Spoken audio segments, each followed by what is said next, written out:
Agenda item number 10 to after item number 11.1A, which is a public hearing on trustee areas, because that has to start sharply at 6:20. And then we are pulling 11.1F completely off the agenda, which is regarding the Citizens Bond Oversight Committee for Measure R. That'll come at a special board meeting in the future. Got it. All right.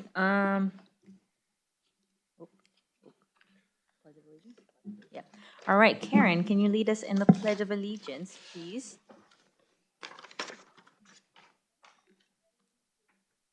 Pledge allegiance to the flag of the United States of America and to the republic for which it stands, one nation, under God, indivisible, with liberty and justice for all. Thank you. All right. Starting off with, oh my gosh.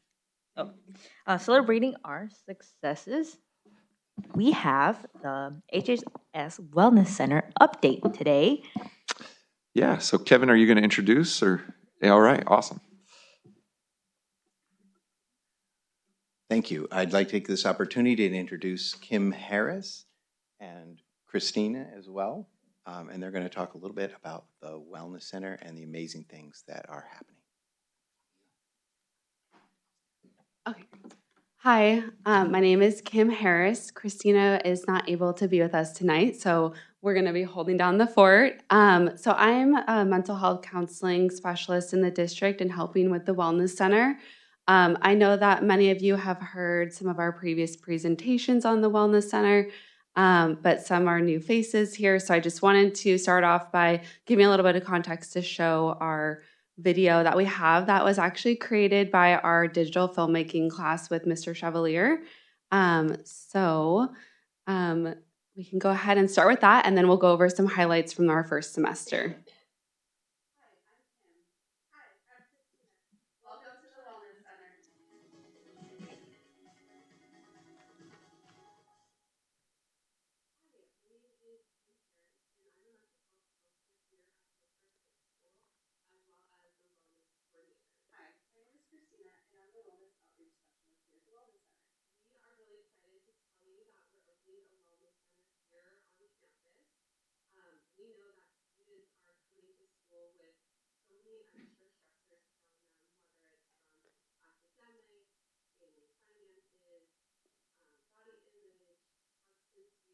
Relationships, friends, home life, or simply just want more information on a wellness topic, the Wellness Center will be here to listen, support, and help. We are hoping that the Wellness Center will help alleviate some of that stress that is put on our students. So that way, when you're here, you can really focus on your learning and enjoying your time while you're in high school. I remember being a high school student. Life can get pretty overwhelming and stressful sometimes, and the Wellness Center is here to help with that. Part of what the Wellness Center can offer is to hopefully help take some of that load off and provide students with more resources and education around different areas that may be causing problems in their life. If you're feeling overwhelmed during class and would like to use the center for a 10 to 15 minute stress break, you would need a pass from a teacher. Here at Healdsburg High School, we are first starting with focusing mostly on mental health services, and then we'll be going into those other areas as the program continues to develop. So right now on campus, we do have a variety of different mental health providers that help students with individual counseling as well as support groups and group counseling. If you're interested in signing up for something like that, or you feel like maybe a friend needs help, there's these flyers posted around campus, and there's a QR code that you can, scan with your phone and log in, and I will be the one reading that, so you can sign up that way if you don't want to come talk to me in person. The Wellness Center will be open from Monday through Friday from 8:15 to 3. Be sure to follow us on Instagram for all the Wellness Center news and updates. Thank you so much for listening about our Wellness Center. Okay. So all of our high school students saw that on the first day of school this year, just to really help orient and promote the Wellness Center and get them used to kind of understanding a little bit about what it's all about. And so just moving on, I have some things that I want to highlight in terms of updates and successes that we've had so far this school year. So there's a lot of information on the slides, but I won't be going over all of it. I just want to pick out a few points here and there. So first, between myself and our mental health interns who are up on the screen here, Kyle and Esther, we've done about 300 counseling sessions so far this school year. And then Christina Valencia, she's our bilingual wellness outreach specialist, and she's here to greet students and provide some structure around the brain breaks, which we've had 439 brain breaks throughout the school year so far. And, those are times where students would maybe be going to the bathroom instead of coming to talk to an adult. And so that's been really exciting to see students come and leave feeling better. And they are structured breaks. We want students to get back into class as quickly as possible, but also understanding that, there's things that they're juggling outside of school or in school that they may need extra help with too. And for the first semester, we've had 104 different students access the Wellness Center out of the about 500 students we have on campus. So I feel like that's a really big thing to highlight. Next, I just wanted to share some of the events that we've done so far this school year and really put some focus on the Wellness 101 workshops, which you saw in the video is when students were juggling the different balloons. And that was a great activity for us to do on each of the balloons that had a different stressor. And so the idea is sometimes your balloons will fall down and you need help keeping them up. And that's what the Wellness Center is here for. And so during that presentation and workshop, they really learned how to access the Wellness Center, what it's for, and we took them on a tour as well so they know where it is. They got to meet both me and Christina, and we went to all of the 9th and 11th grade classes for that. Next, we have some things that we're working on, and I want to highlight 2 of them. So first, we have our Mindful Mondays. We really wanted to promote students engaging with each other more at break and lunch in the Wellness Center. And so we're doing structured activities on Mondays during lunch where they can engage in different coping strategies, again, so they can learn outside of class time. So that way, maybe they're getting their needs met and they don't need to come to take a brain break during class time, and they can get that need met during lunch and break. And also we're doing a no phone challenge during that time. And so if they don't check their phone during Mindful Mondays, they get to put their name in a raffle and they can win a prize at the end of the month for that. So we just started that this week and it went really well so far. So we'll have more to come on that one. And then we are working on a Wellness Center website. So that way students, staff, and families can access different wellness-related information and resources more easily. So we're really excited about those 2 things that are currently in development. And here are some photos of different things that we've been up to so far this year. We have a new partnership with PALS Therapy Dogs. So they've come once so far, and we're working on trying to get them every Tuesday. And then on the bottom left, we have our student artwork that was donated by the Ethnic Studies Club. And so that's all done by some of our students, which you can see up there. And that was really exciting for us to put that up in the Wellness Center. That is student work, yeah. Yeah. And then we're also starting to dip our toes into more parent education nights. So the first one that we have is all around youth vaping, how it affects your mind and your body, how to talk to your kids about it, because we know that parents are juggling so much also, and knowing how to bring conversations up like this can be challenging. And so we're working on creating more opportunities for our parents to attend. So we have our first one in February at the high school library, but really everyone in the district is welcome to come, even parents of elementary school teachers, if they want to just be extra prepared for when their kids get to middle school and high school, of how to navigate those types of conversations. And so now I'm, opening up if anyone has any questions or comments based on how much time we have.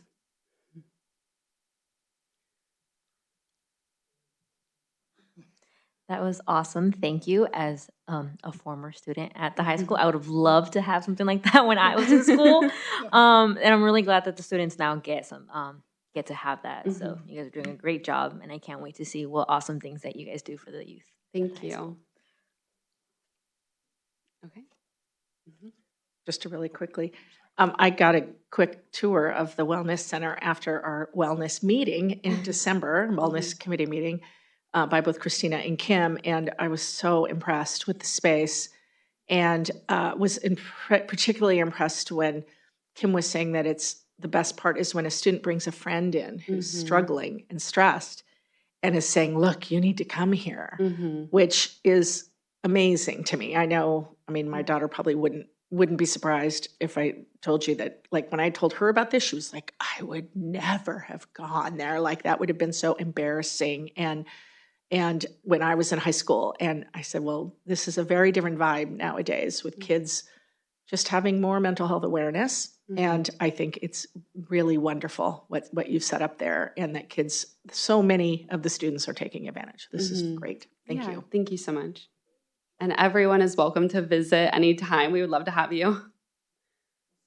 Could I ask a quick question? If I were going to take a brain break drop in, what might I do? How long might I be there? Great question. So first, students they need to check in with their teacher, and the teacher is the one who gives permission if they can come at that time or not. Obviously, if a student's like visibly upset and crying, or something like that, like maybe taking that break sooner rather than later would be better. But if it looks like maybe they can wait a little bit of time and they need to finish an assignment, that's totally fine. Or they can instruct them to come during break and lunch. But then they arrive to the Wellness Center, and Christina's there to greet them, and they sign in. So we know when they're getting there and when they're leaving. And it is a 10 to 15 minute break, and then they're going back to class. And when they get there, really they are engaging in some kind of coping mechanism or emotion regulation tool. A lot of students love to do a quick check-in with Christina, or do some of artwork while they're in there. I'll see you tomorrow. I also have a question. I just got an email earlier from a Dr. Dave Anderson. Is that name familiar? Oh, shoot. He is on the Harm Reduction Task Force. Is that familiar? Yes. And he mentioned that somebody from the school was there and was very interested in speaking to people about vaping and I can contact you later, but yeah. So you know him. I do. Good. Yeah, I've been going to those meetings monthly. Excellent. So would you? Okay. Yeah. I'll put him in contact with you. Perfect. Thank you. Thanks. Thanks, Kim. And thank you for your continued support of the Wellness Center. It's becoming a vital aspect of the high school and our overall community schools awareness. So thank you. Yeah. And Kim, thank you to you and Christina for building it. Yeah, absolutely. It's a huge service to our kids. Thank you. All right, so we do need to move on to our public hearing for trustee areas. So do you want to open the hearing? And then we have Jonathan Salt, who is an attorney with Fagan, Friedman, and Fullfrost, who's going to lead us through from San Diego, I think. Jonathan, is that right? Yes. All right. So he is working with us on the trustee area initiative as we begin it today. So. All right. Oh, sorry. Go on, please. Do I have any public? Did she use a script? Oh. Yeah, you have to read. Sorry. All right. We will now conceive to a public hearing under the California Elections Code Section 110. The board must hold at least 2 public hearings over the period of no more than 30 days at which the public is invited to provide input regarding the composition of potential trustee voting areas before the district's demographer draws draft maps of the proposed trustee boundaries of the district. Thank you. Great. So, good evening, members of the district board, staff, and community. I'm Jonathan Salt with F3 Law. I'm going to be helping the district through this transition process. Just as an initial matter, I know that the district, adopted a resolution a few months ago prior to the holidays to start this process. And now here in January, February, and March, it's really going to ramp up. It may seem fast, but it's actually legally mandated pretty fast timelines to have all of these public hearings. So tonight is our first of two, what I call pre-map or before map drawing public hearings. And so if we can put the PowerPoint back up, I'll kind of walk through an overview and then happy to field any comments in the hearing from the community and board.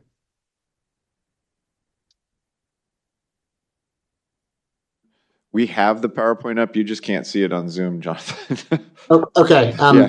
Yeah, perfect. I can see it now. Okay. So why is this happening? What is the California Voting Rights Act?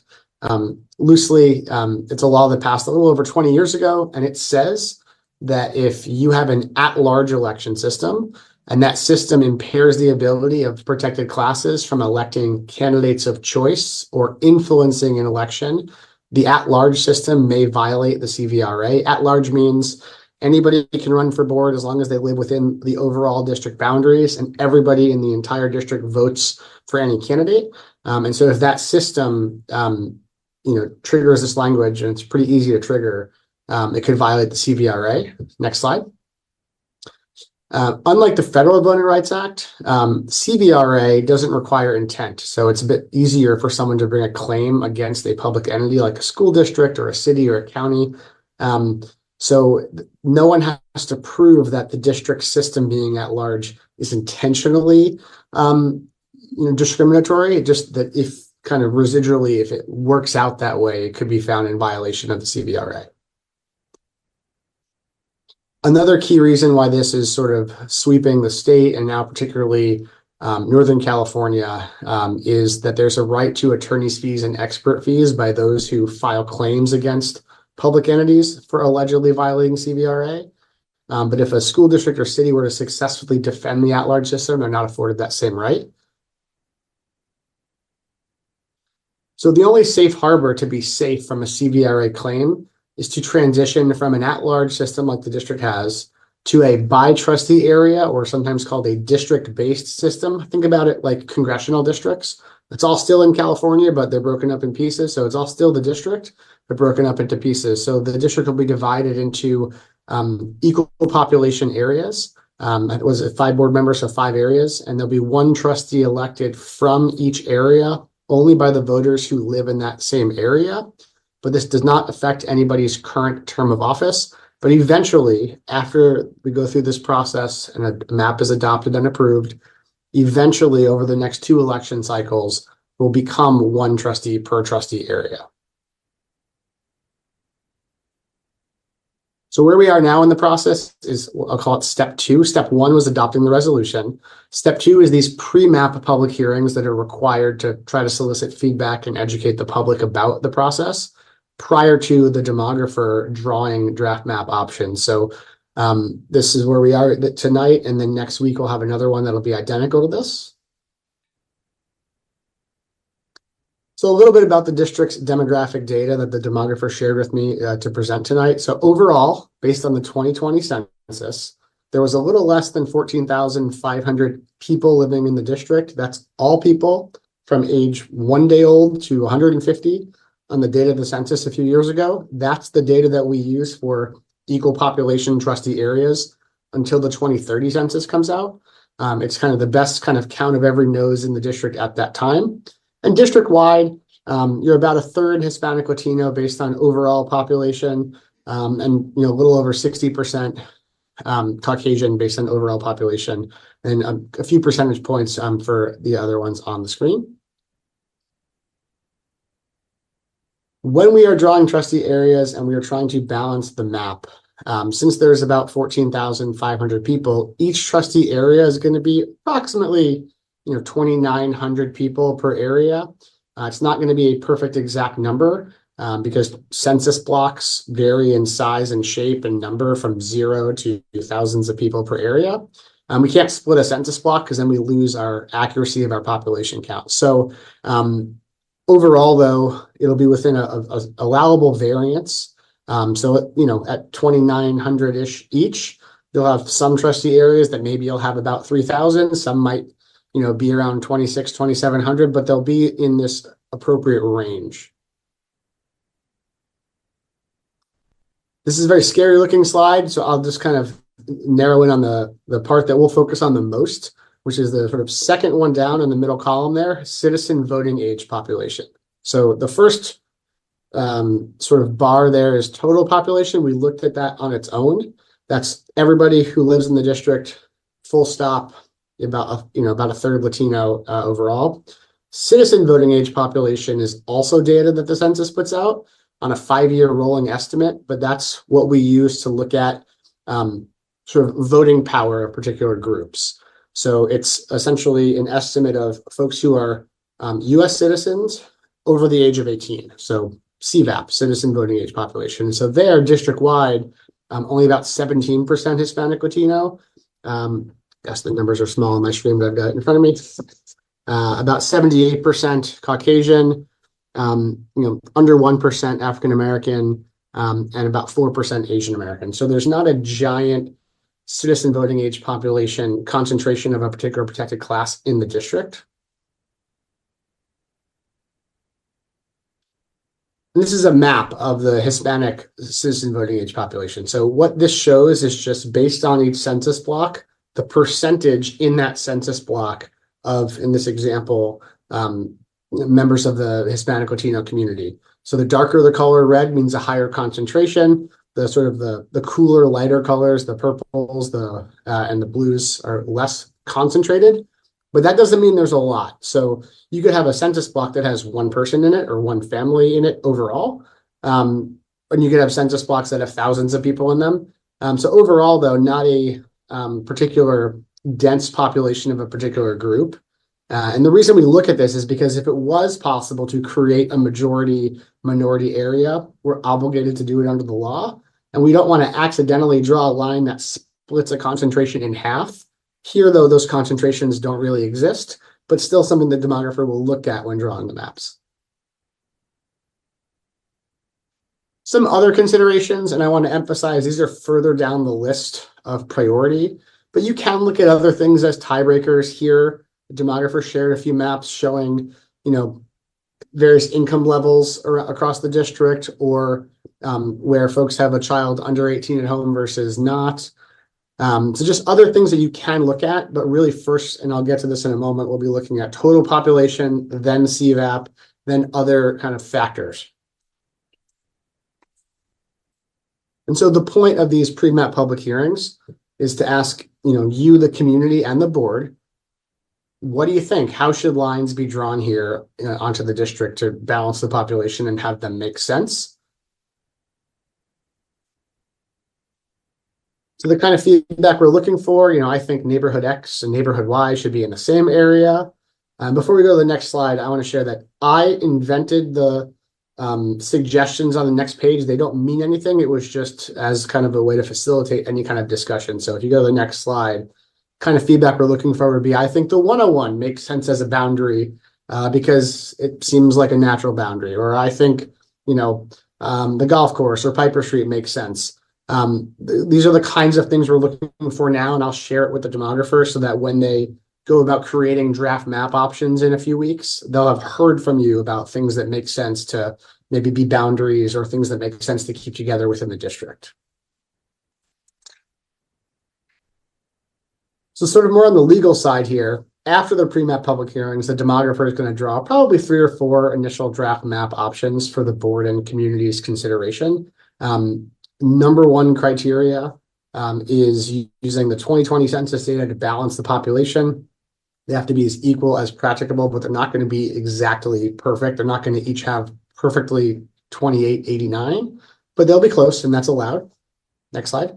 And so looking at what some of this criteria is on a bit more broken down level, we have to follow the Constitution and the California Constitution. That's where we get the population breakdown. Then we look at the Federal Voting Rights Act, and that's where we look at that CVAP data. We have to figure out if it's possible to draw a district or two that maybe there could be a concentration or a majority of a particular protected class. Doesn't exist here, but we might be looking for ways where if it makes sense to keep areas together, it might increase influence by certain groups in potential elections compared to the district-wide average. Now, this is a relatively new law, about a year and a half ago, and this all of these criteria that are on the page now were always the criteria, but now they're in a ranked order from the state. So the maps have to be contiguous. So what that means is you can't start a trustee area in the northwestern corner of the district, let's call it area 1, stop, and then pick up somewhere else and say that that's also area 1. They have to be connected. You can't have pieces or islands and then say that they're all one trustee area. Then we look at things like communities of interest or local neighborhoods, and that's really kind of defined by you. Maybe this particular neighborhood all plays in the same Little League, and so that's how the community identifies themselves. Could be anything. Then we look at formal city or census designated places. That's where, actual town names or where the census says this is a place. We also look at natural, artificial boundaries, whether there's, a canyon, a mountain range, and then geographical compactness. You want the maps to generally be tight and not have a lot of odd fingers and things, to grab population unless the census blocks are just drawn that way. After all of that, we look at those other local considerations. That's why those couple slides about income or number of young people in the house is really less relevant, but just something to look at. Could be considered maybe a tie. Importantly, though, the maps cannot be drawn to favor or oppose any particular political candidate or party. So the maps will be drawn entirely blind to where any current board member lives. They'll just be drawn based on the criteria, and then that's how it'll work. Couple of final thoughts before we open up the public hearing a bit more. These maps do not change the district's boundaries. They do not change where anyone goes to school. It doesn't even change how the board works. Every board member, regardless of how they're elected, still owes a duty to the entire district. It really only changes who can run for board when and who are the actual people voting for them in those elections. So it's still going to be one district with common goals and challenges. Looking ahead, I mentioned we'll have one more public hearing next week, just like this.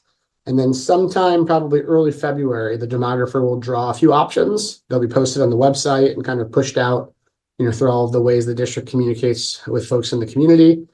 And then there'll be 3 map public hearings. Similar to this, there'll be an introduction and kind of an overview with the demographer of kind of what the maps are and how they look and what they mean.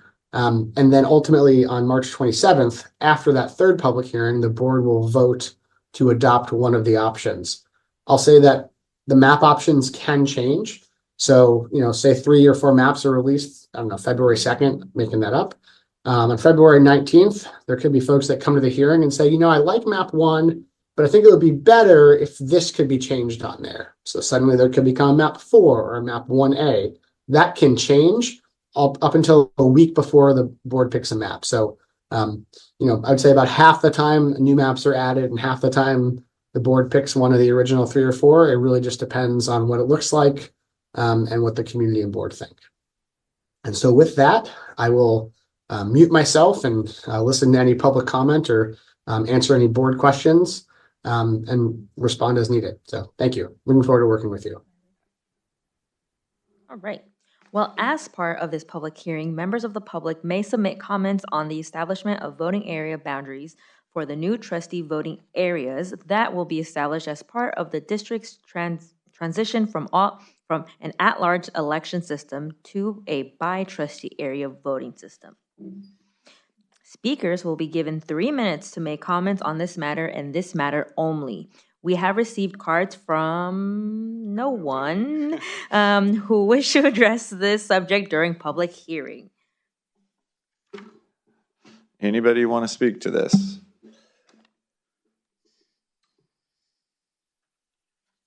Trustees?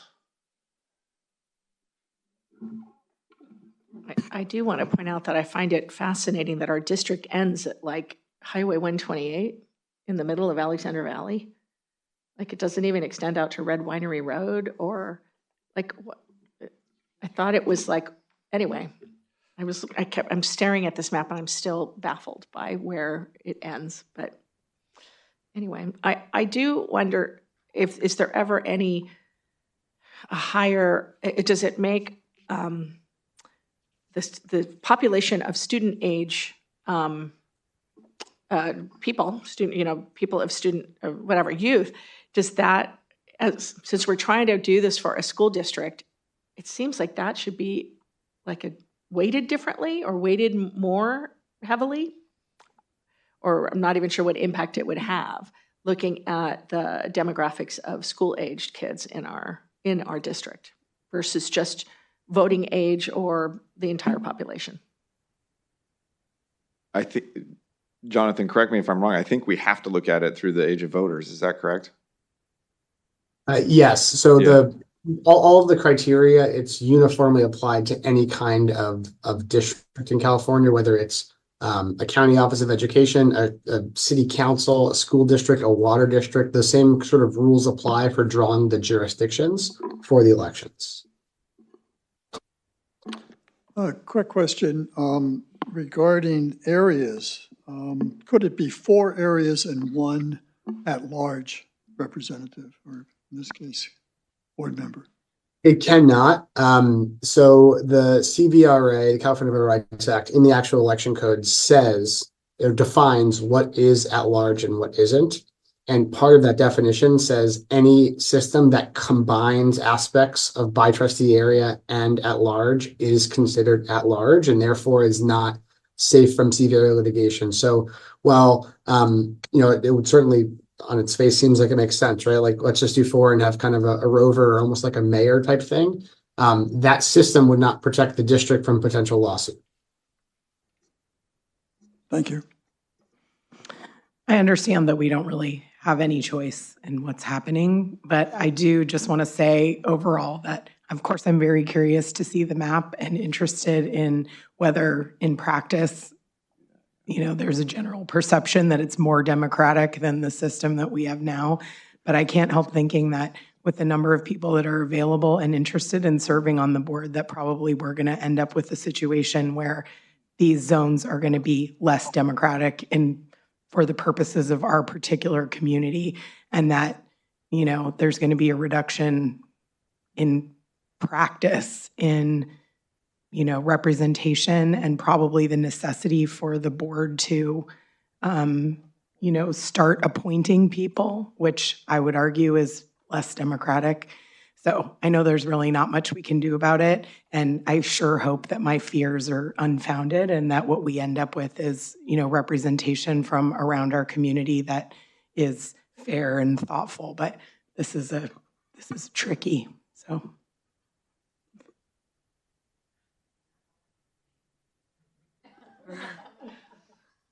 All right. May I ask another question? What if nobody runs, to Trustee McAllister's, I think one of her points is that if nobody runs for, let's call it District 2, that district doesn't have a representative, or we have to appoint one, but what if nobody says, nobody wants to be from that district, chooses to be on the board, what happens?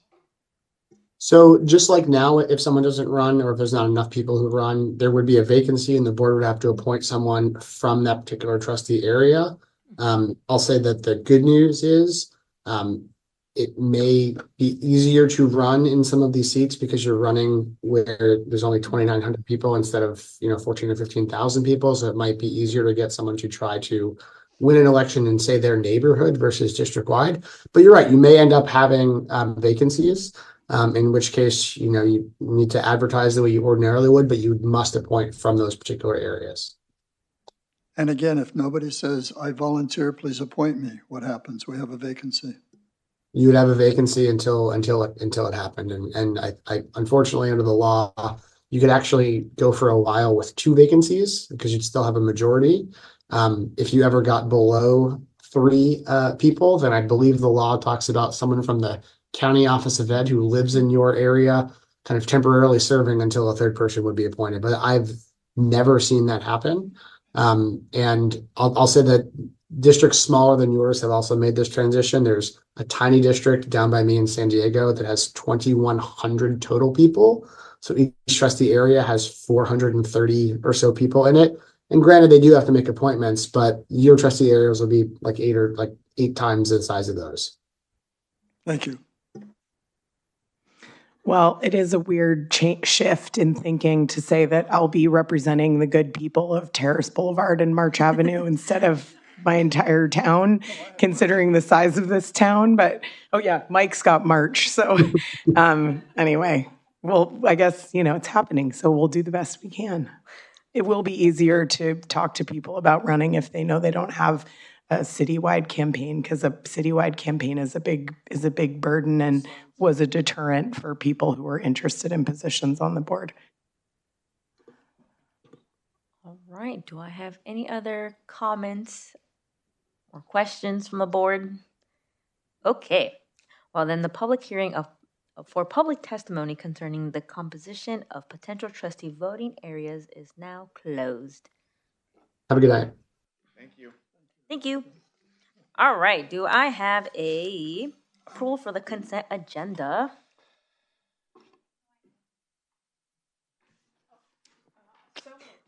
Second. All right. I want to recognize former teacher, retired teacher Pat Sabo's large contribution to our scholarship fund at the high school. That's an amazing donation. So thank you, Pat. Yeah. That is awesome. Yeah, we need to vote. All right. Yeah. All in favor? All in favor? Aye. Okay. All right. So it approves. All right. Moving on to 11.2, student learning. 11.2a, we're going to have a presentation on services and supports for newcomer students from Aaron. And friends. And friends. Woo! Good evening. As we've talked, HUSD has seen a dramatic rise in the number of newcomers in our district. Newcomers have an amazing amount of determination, adaptability, resilience. They're starting anew here, and they help create a beautiful environment on our school campuses. I've been in the district 10 years. Prior to a few years ago, we'd have 3 to 5 newcomers or immigrant students. We have nearly 50 today. So a pretty dramatic shift over the last 3 years or so, and you've probably seen it at the high school. And our numbers are biggest, and I'll go through that in the junior high and high school. So I'm going to provide just some preliminary information, and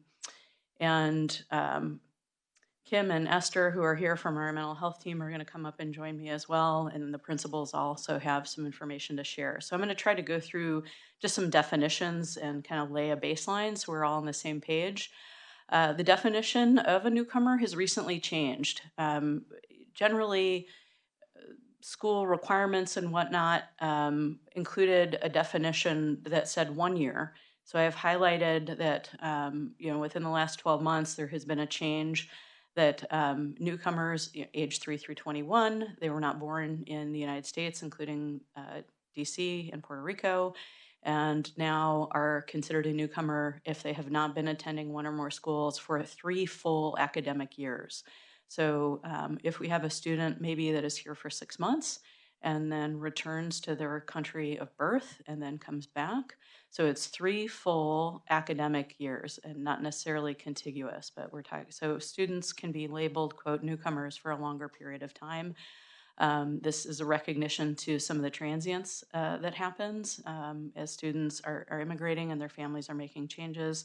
It also allows us to provide, quote, newcomer services for a longer period of time, which is a really important thing. And I think you'll hear the teachers, if they were here, speaking about there was a lot of stress with this 1 year then some of the services that we can provide them as recent immigrants starts to look different in terms of sheltered classes and whatnot.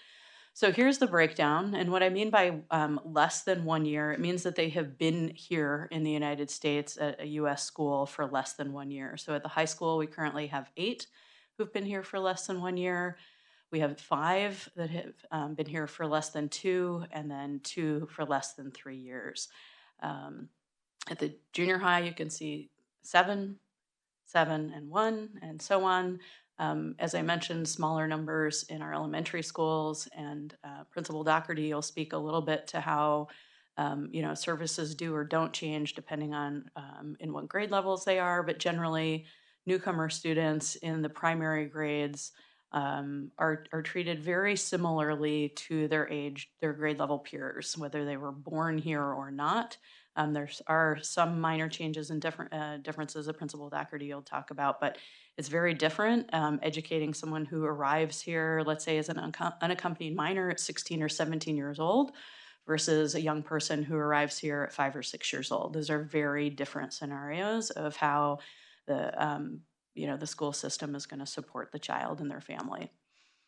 And our principals will speak to that. So a little bit about our approach. We've really had to do some navel gazing about who we are and how we serve newcomers and get better at it quickly because the numbers have changed so quickly and rise. And first and foremost is social emotional, creating a welcoming environment, right? Do they feel safe? Are all their Maslow's pyramid of needs, housing, food, security, possibly legal services? So we work with other organizations to make sure that their social and emotional well-being, and we have designated staff that, again, we'll talk to in a minute about regular check-ins about social and emotional well-being. So that is, you've got to feel safe at school in order to learn. The second is academic. We do an academic screener. This is not the initial LPAC. So the state, makes us give the test to them. We also have an academic screener, thanks to Principal McGuire. When we saw the numbers pop up at Fitch first, and she said, I need to know more about these kids. And so we stole a screener from Oakland Unified. It's a very simple 3 to 4 page. It changes depending on the school. It's paper and pencil, everything from, letters and colors, and then advances so we can get a feel for kind of where they're at in both English and Spanish. In a more informal, a document that we've created and our people review rather than the LPAC, which is a state level document that then gets sent off to be scored. And then also making sure that we're reviewing any documents that we can get a handle on. Our high school counselors have gone through training to make sure that we understand transcripts and other documents that come from home countries. Sometimes we have to send them off to help us understand them better from a transcript review service. To make sure that if students have been in school and have been earning credit in their country of origin, that they're given those credits here, right? If they took English, history, math, social studies, whatever, PE, right, that should then hit their records here, and especially important for high school students. We don't want to put them behind because we don't have accurate record keeping. So that's something that we chase after, and often they don't arrive with their transcript, right? And over the summer, it is something that we have to make sure that we get. And then each grading period, our staff collaborate to determine the needs for each student. So that's important too. It's not just that we enroll them and we're like, okay, we got them all set up and good luck. But at each grading period, that review is completed by the school staff. So a newish law, AB 2121, you may have heard of. If not, this is requiring districts to provide graduation flexibility. So we have very high graduation requirements, right? The highest in the county, 240 units, 4 years of English, 3 years of math and science, 2 years of Spanish, very, very high. The base level of California state graduate is 130 units. So that requires us to, if the students arrive in their the 11th or 12th grade year, to offer that option.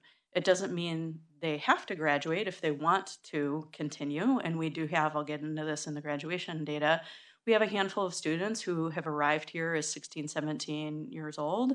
And, they're turning 18. And if they want to continue through their 18th, past their 18th birthday, approaching into their 19th birthday, they can stay with us. So we have, it's kind of like a 5th year is the way you might think about it.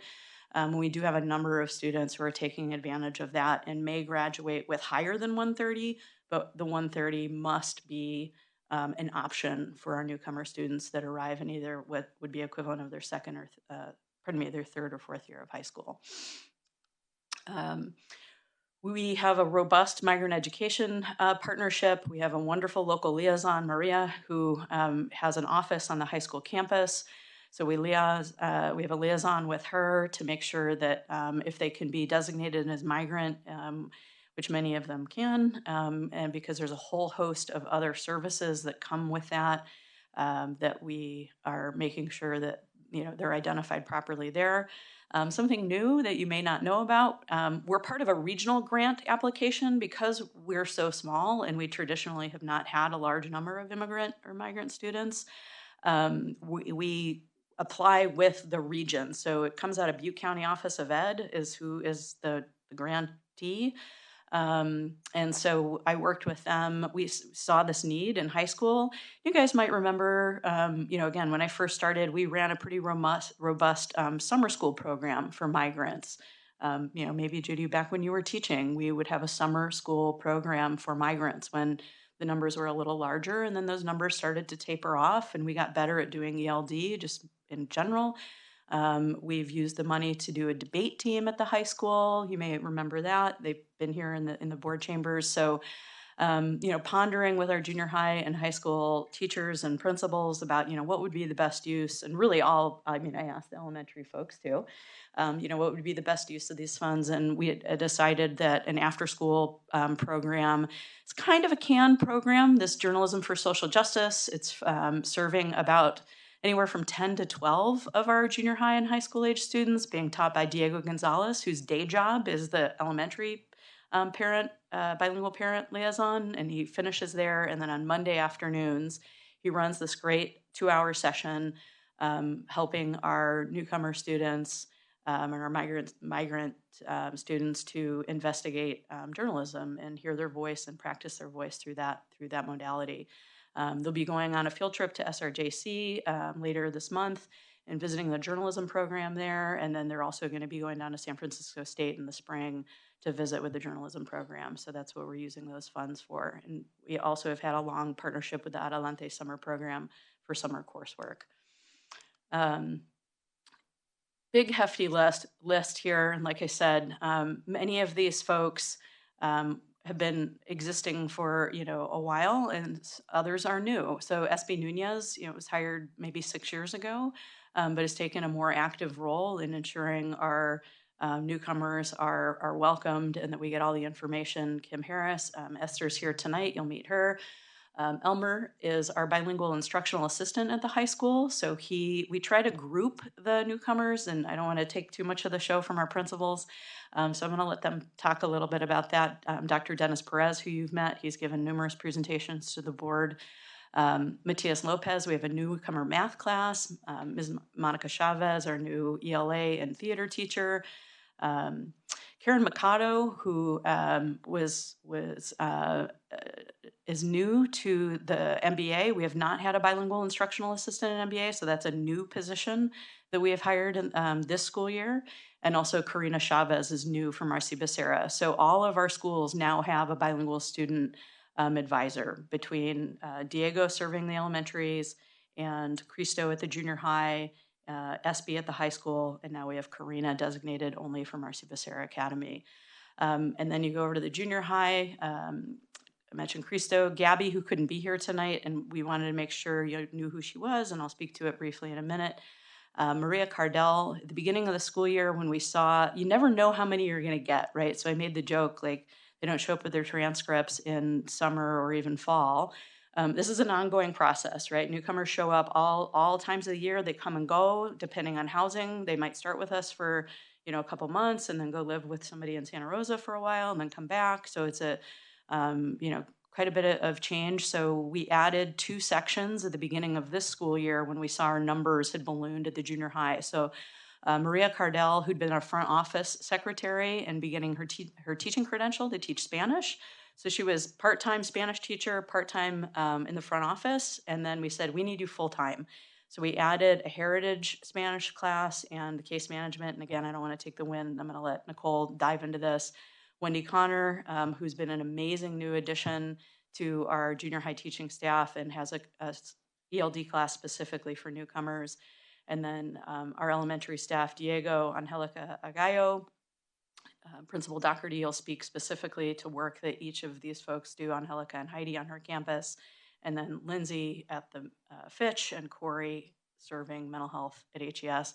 And I take a minute to go through all this, right? We usually could say there's lots of staff, but these folks are super important, really important that they're carving out time, and a lot of new people too, that even some of the board members who are not quite is new or returning may not have been familiar with. So I wanted to take the time to point out all the staff. So I'm going to turn it over to our mental health team. Like I said, a big component of this is making sure that our newcomers are feeling safe and secure and welcomed and are getting mental health services. So Gabby comes to us from SCO. We have a wonderful partnership that Principal Odetto has worked out with SCO. So right now, this is not on district dime. This is due to some good work by Principal Odetto and her team to get these services at the junior high. Gabby and I have met a couple of times over the last couple of months to get to know each other. She is a proud immigrant herself. She wanted me to make sure that y'all knew she immigrated here, as it says, as a 12-year-old from Ecuador. And she provides mental health services for our newcomers and other students at the junior high. So I'm going to invite Kim and Esther to come on up and give us a little bit more detail about how we create a welcoming environment. Hi there, good afternoon. My name is Esther Camacho, pronouns she, her, and ella.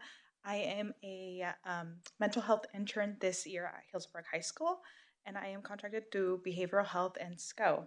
So a little bit more about me. I was born and raised here in Sonoma County. I moved to Sacramento to pursue my undergraduate degree, which I have my degree in recreational therapy, and currently I'm pursuing my master's degree in mental health counseling. And so currently right now I'm doing my internship. And so some of the main focuses that I'm seeing and with the newcomer population I'm working with is kind of adjusting to the new culture, overcoming some trauma, managing the stress of learning a new language, and being in a new environment. So some of the supports that I provide are providing mental health support, emotional support, and I do a lot of collaboration with like teachers, school counselors, parents, and really just trying to support the students in the best way of like making them have a safe environment and feeling safe and welcomed, and building those connections, right? So all of the skills they're learning in my space in the Wellness Center, they're transferable for them to continue to use.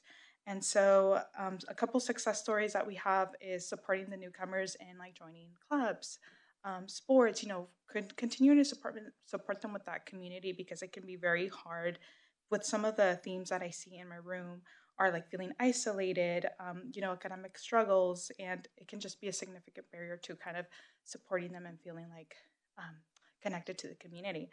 I will go ahead and pass it on to Kim Harris, and she can talk a little bit more. Hello.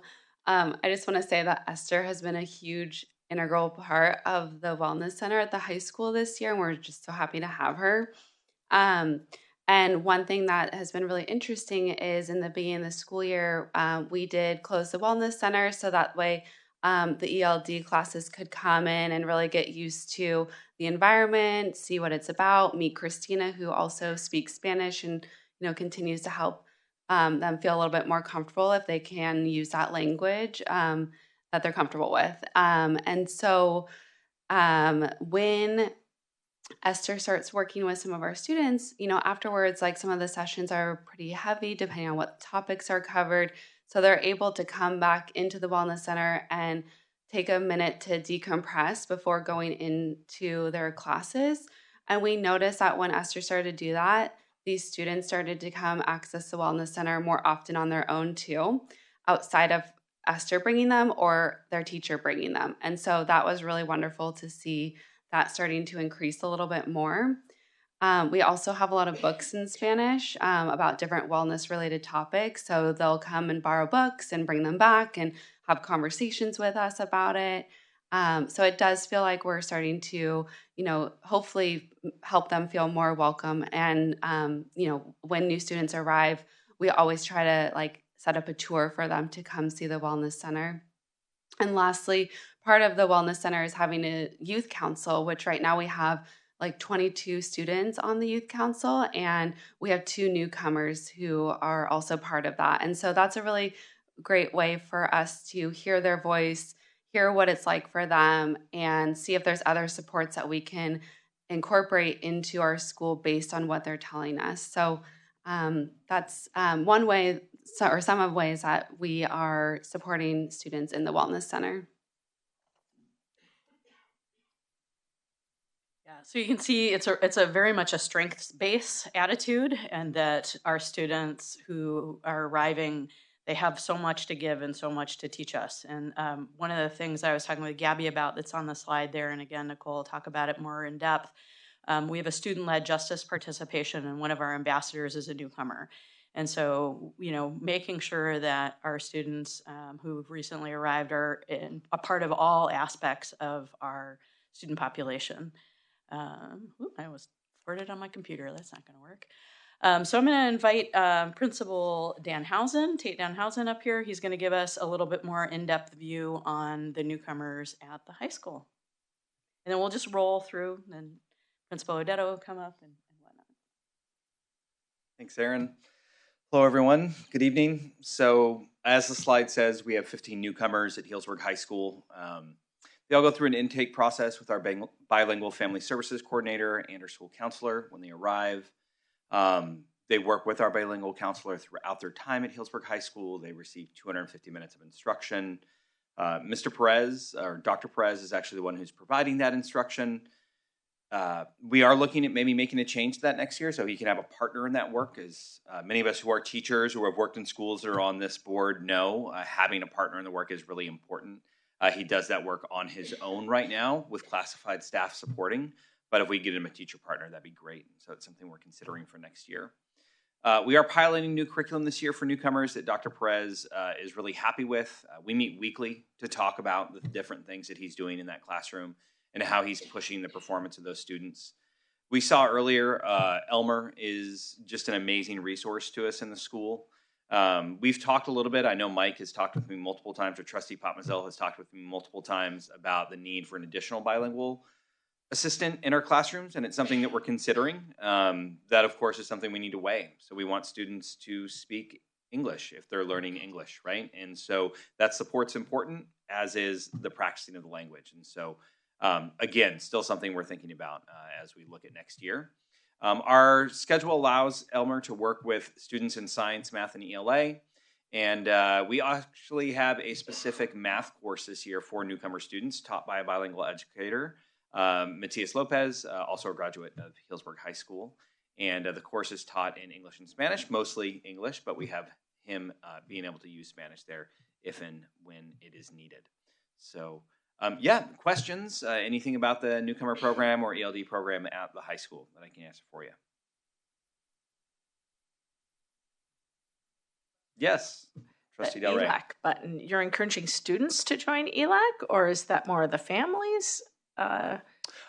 Newcomer families are encouraged to join ELAC, and SB works with them when they come in to join that program. And as Trustee Popmazel can tell you, it is full of families of newcomers at our ELAC presentations. Please come. There's it's always a lot of fun. So great. There's about as many newcomers at the high school as there are long-term English language learners, right? Yeah, so I think we have equal numbers, right? There's roughly 30 English language learners at the high school. Sometimes a little more than half. We had 17 newcomers at the high school at one point. So it's an interesting change in dynamic in terms of, we greatly decreased the number of long-term English language learners and greatly increased the number of newcomers. So it's different for ELAC and whatnot. Yeah. Certainly. Yeah. Thank you.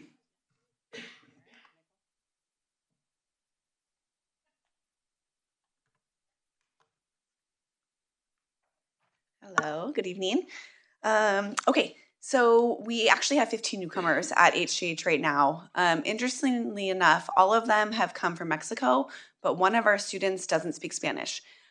She speaks an indigenous language called Triqui, and so that's been very interesting for us to support and learn more about. Only about 30,000 people speak it, so it's a very rare language. So that's been very interesting. So I thought I'd highlight all speak Spanish except one of them at this point right now. All of our students are case managed by Miss Maria. Dr. Fender did say that Miss Maria is our Spanish teacher. And in the beginning of this year, when we got an influx of newcomers, we realized we needed more help. So she really acts as the liaison between the gen ed teachers, the ELD teachers, and the students. So they all have an elective within their school day, which is like their home base with Miss Maria, to ask all the questions, send the teachers emails together, work on assignments together. And that's a mixed grade level class because it has all students in it. So that's been a tremendous help, and especially supporting our content teachers, just because they felt at a loss in the beginning because they wanted to make sure these students are supported as much as possible. So that's been fantastic. Mr. Mendoza is our bilingual student and family services coordinator. He's really our first safety net. Our families come into the office. We have bilingual staff, of course, and then they're immediately directed to him, who he greets them, really builds a relationship with each family, continues to talk to them frequently about community resources, campus culture. He will also contact parents on behalf of Miss Maria if it's a social emotional issue coming up. So he's an integral part of this process as well. He also conducts the intake interview and the assessment that Erin was talking about. And again, always encouraging our families to attend our ELAC meetings. Most of our newcomer families, or some of them I should say, have attended, and they're getting support with our parent resources like Parent Square, learning how to use Aries. And so that's been a great time for them to get that education. A little breakdown about ELD. We have an ELD 1 course that is instructed in English and Spanish. Our teacher, Wendy Connor, does speak Spanish, so that's really, really helpful. We have 9 students in that class right now, and which began with all of our newcomers. 5 of those newcomers have then moved to ELD 2 at the semester, so that's incredible. That class is taught by T.C. Peterson and solely in English. So we have students that are making great progress. All 5 of those students have been with us since last year, so they aren't new to us this year. They've had a little time to get to know our systems. Another support we do at HJH is all of our students check out an iPad each morning from the library. So if a teacher has a written assignment, a worksheet, if you will, they have the ability to, on their own, take a picture of it with their iPad, translate it into their language, kind of digest what they're looking at before they ask questions. And we do have paraprofessionals in some classes for our students with disabilities. Many of them speak Spanish, which is also helpful. So they're there to help too. And then lastly, all of our students are practicing English using a Rosetta Stone program. They may, and Mr. Mendoza also helps regulate that, but they may practice during ELA or during their support class with Ms. Maria, just depending on their workload at the time. Overall, I would say all of our newcomer students will greet someone in English on campus, which is amazing. They all have a friend group to spend time with on campus, which is great. Many of them are playing sports on our sports teams. So we do feel like we've been really successful this year with supporting them so socially, emotionally, and we're getting there with the language piece for sure. Any questions for the junior high? All right. Thank you.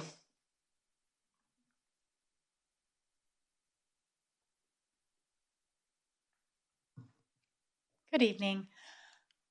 All right. At FMC, we're the smallest in number for our newcomers.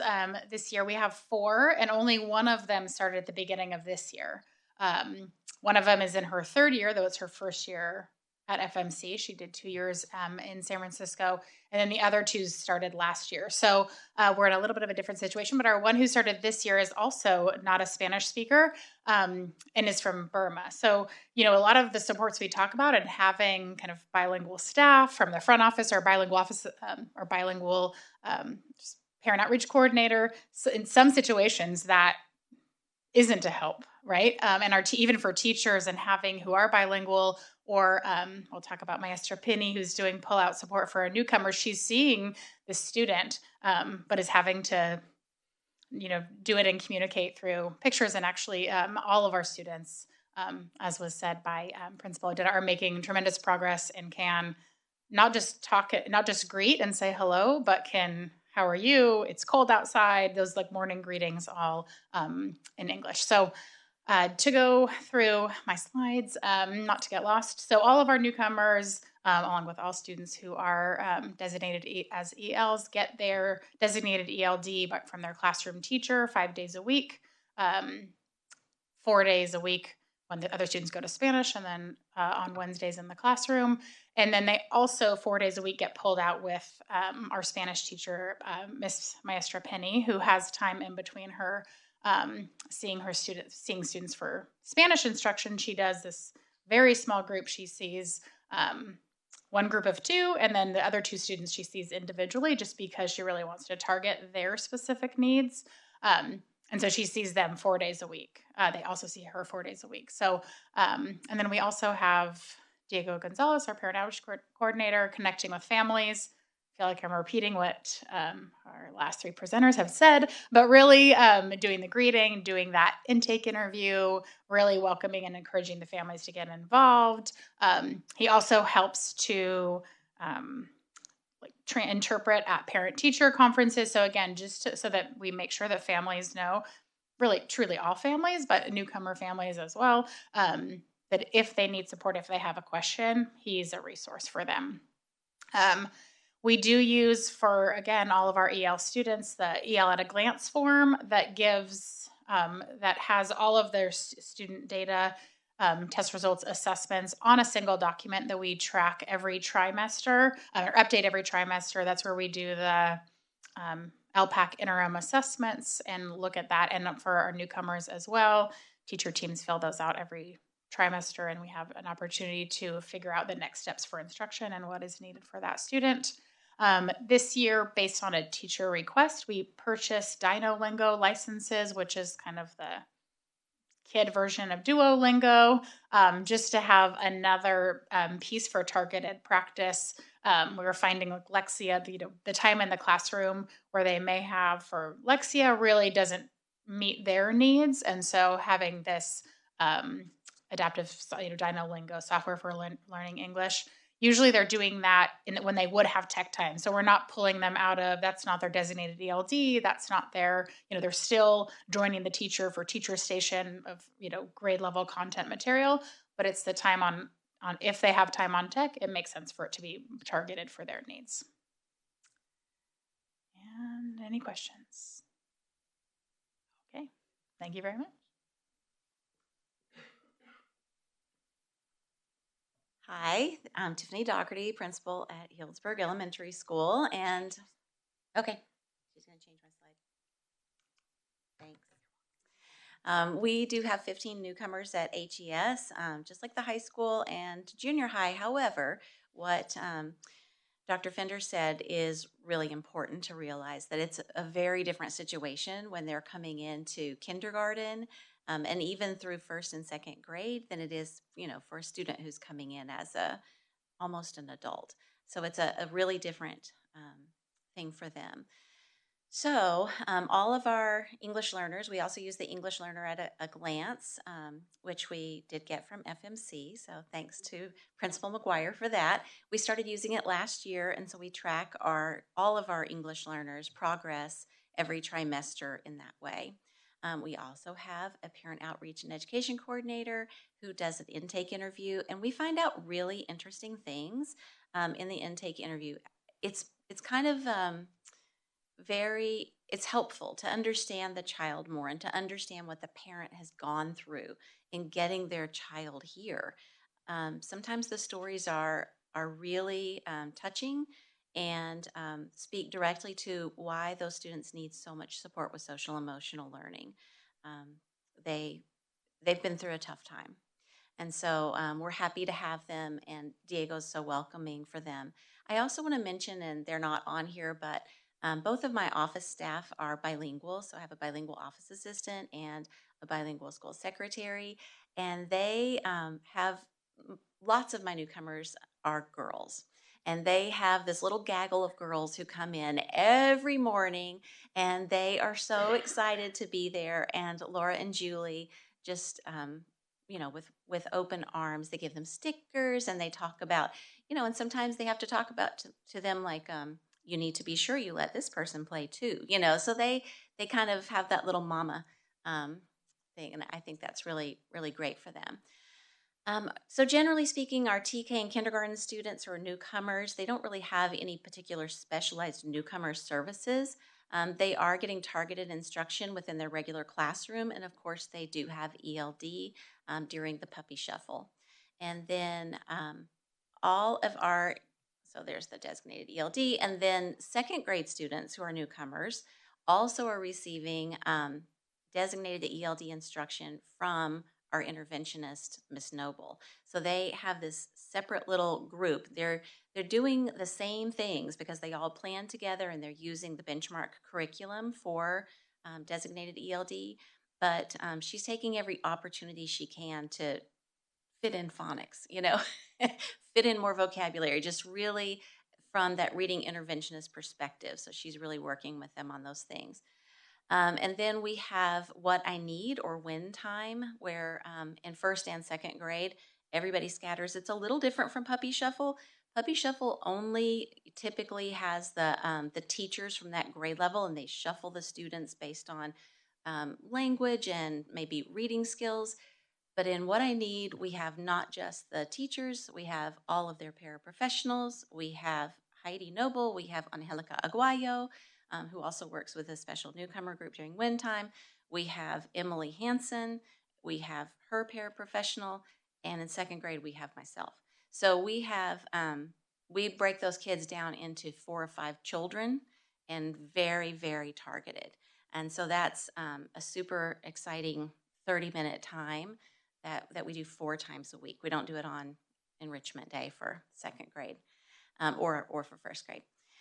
And so a highlight of my day is when Miss Aguayo is walking students who are newcomers back from her little newcomer group where she's been working on BICS, and they stop by my office and they say, "What is your favorite color?" And it's just so sweet. And so I tell them my favorite color, and then I say, "What is your favorite color?" And they tell, they're like thinking, and then they tell me theirs. And everybody speaks in complete sentences. That's one of our things that we do. And it's just a beautiful thing to see students learning that second language. So, do you have any questions for me? Thank you. So pretty comprehensive overview of a really good, really special group of students. One thing that we didn't come up with the high school folks that I wanted to mention is that we have important that we help launch them. So some of our newcomers will be offered, this additional time. And some are ready to transition to the SRJC and the ESL program in the SRJC. So no matter what their personal need or desire is for their next steps, it is possible that a student may leave us after 18 and enroll in the Santa Rosa Junior College English as a Second Language program is what they call it there. So they have a pretty robust ESL program for adults, and we want to make sure that door is open to them. And it's, it's not just like, well, you didn't graduate from high school, or maybe you did, but the ESL program at the JC, we have a nice partnership with them, so that didn't come up. Yeah, so that's it for newcomers. I'm going to talk a little bit more about English learners because Title III is up next. Kind of timed, kind of not, but it was requested, I think, at one point last year to dive into our newcomers a little more. So any other questions, comments, suggestions? I'd just like to make a comment that to say that I'm pleased doesn't even really touch on it. I just think it's amazing that, and I just congratulate everyone across the board for the flexibility and quick program building and being so responsive to the needs of newcomer students. This was really quite an influx that happened, and for the district to be able to really serve these students at such a high level in this moment of their lives where, they're in such a difficult state of transition is just something to be really, really proud of and really make it makes a big difference in these students' lives. And it's just really, really gratifying and amazing to see how responsive the district has been to really build each programs at each of the campuses that support the students that are coming in. And I'm just really stoked to hear from everyone, and congratulations. Thanks a lot. I'll just make a quick comment regarding Principal Denhausen's comment about Trustee Potmaso attending the ELAC meeting and asking for more assistance for our students. it was actually came from the parents and the students that were there. And to that point, I think principal would agree that the presence of the students, and usually only 2, 3, 4, sometimes they're out playing soccer and they show up or they maybe come for the pizza, has been valuable. And their input has helped, I think, the parents understand what's going on in schools and what the needs are. And I certainly see it in Principal Danhausen's response to their needs and listening to them. And again, I appreciate all the principals. This plan is very impressive, and I really appreciate it. Thank you. And please thank your staff for us, for me, but certainly for the school board. Thank you. Quick question is, what do we see with the trends with this kind of this year and moving forward? Yeah, really good question. We are seeing a slowing of the number of newcomers that we're seeing in our district. The fear of this population is real. So, we've done a good job of ramping up. We're ready to offer more and better and services for more kids. My fear is the number will decline fairly steeply in the next couple months to year, given the current administration and the rhetoric that's out there. Yeah, thank you for asking. We have already started to see a slowing of population. Yeah.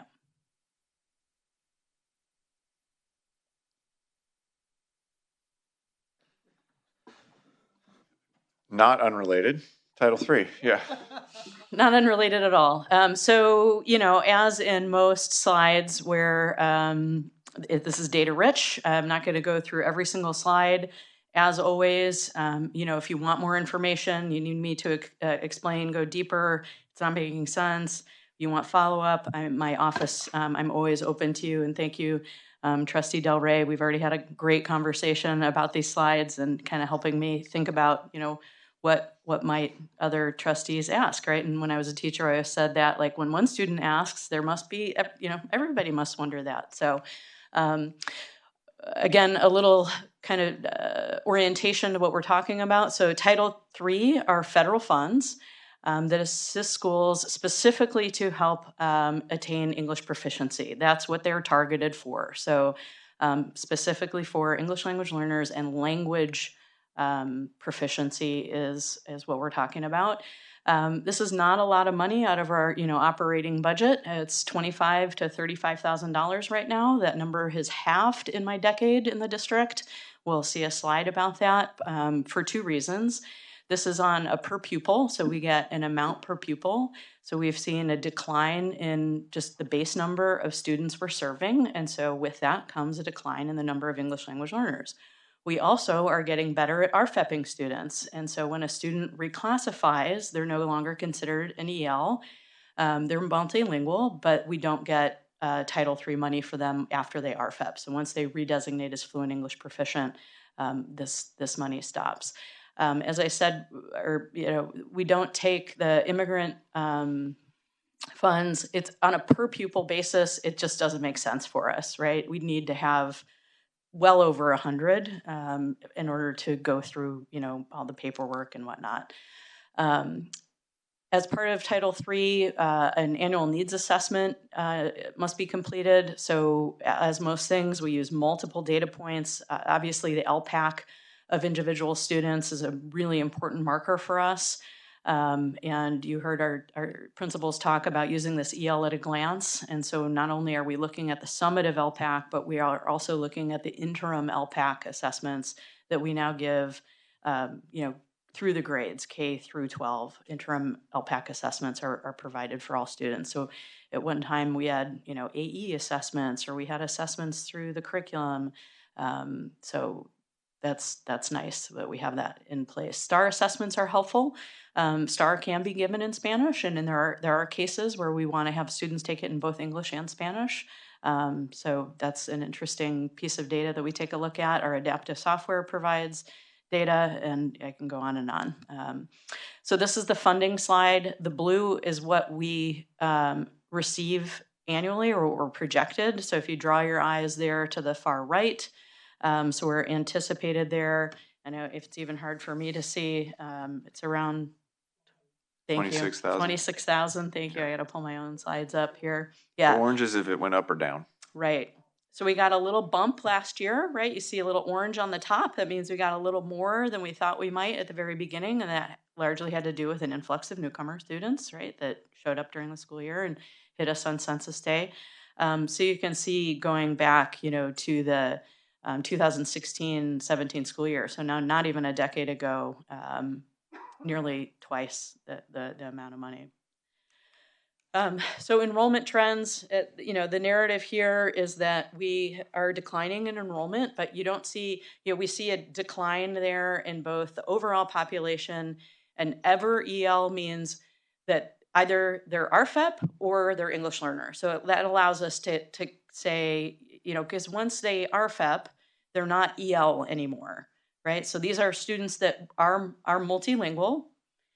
They were an English learner at one point and have RFEP'd, or maybe they're still EL. Does that make sense? So it's two populations of students. English learners, RFEPs together make ever ELs. Yeah, were they ever an English learner? Yeah, and that's an actual, it's a data point. State level term. That's not an Aaron term. It's a state term. Ever EL, yeah. I didn't make that up by myself. A little bit you can see in the narrative here on this is that we're getting better at RFEPing. So you can see back in the 2015-16 school year, a little less than a decade ago, only 21% of the students were RFEP'd. We are sitting solidly in the 32% now. And then EO is English only. IFEP means they are initially fluent English proficient. So when they took the initial LPAC, they indicated to us that more than one language is spoken in the home. They take the LPAC and that they're deemed to have a grade level equivalency of academic English, so they're IFEP. So the story here is we're better at RFEPing than we were 8 years ago. LP, this takes a look at kind of overall our English learners, and you've heard me say in other data slides, 2019 is becoming kind of a bellwether data point because that was pre-pandemic, right? 2019 was the last time for large data sets. So when we're looking at trends, looking at pre-pandemic, the gray is bad, right? The gray is not good news. It means that they went down. It means they got worse from year on year. Students, we only get LP data if students are in the data set 2 years in a row, right? So if I have a newcomer, they're not in the LP, right? Because they didn't take the summative LPAC, well, a true in year one newcomer. If they didn't take the summative LPAC the year before in the state of California, and then they took it again, then they're not in this LP data set.